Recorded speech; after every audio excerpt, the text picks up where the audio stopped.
जय मसीह तपाईहरु सबैजनालाई। आजभन्दा 10-11 वर्ष अगाडि जब मैले यीशु प्रभुलाई मेरो जीवनमा पाएँ, मलाई बाइबल पढ्नु साह्रो इन्ट्रेस्ट लाग्ने। तर बाइबलको कतिवटा खण्डहरूलाई, कतिवटा शब्दहरूलाई, कतिवटा स्टोरीहरूलाई नबुझ्दै गर्दाखेरि चाहिँ पढ्दिन हो भनेर म सोच्थेँ। अनि मेरो बाइबल नपढ्ने बाना चाहिँ के हुन्थ्यो भन्दाखेरि म बाइबल त केही बुझ्दिन भनेर मैले पढ्नु छोड्थेँ क्या।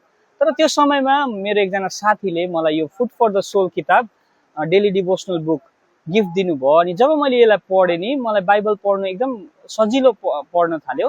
किनभने फुड फर द सोलमा बाइबलको सानो प्यासेज अनि त्योबाट के सिक्न सकिन्छ भन्ने कुराहरू मैले त्यहाँ पाएँ। अनि जब यो पढ्दै थिएँ, बाइबललाई मैले मजाले बुझ्नु थालेँ कि। अनि त्यहाँदेखि मलाई बाइबल पढ्ने इच्छा धेरै बढ्न थाल्यो।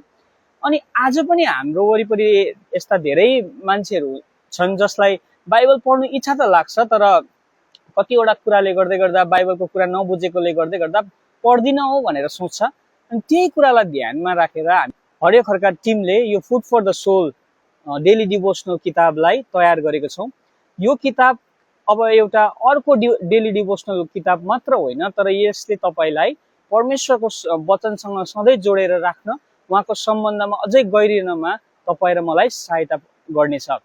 अनि यो किताब अहिले जुलाई टु डिसेम्बरको एडिसन हजुरहरूको बिचमा आइसकेको छ।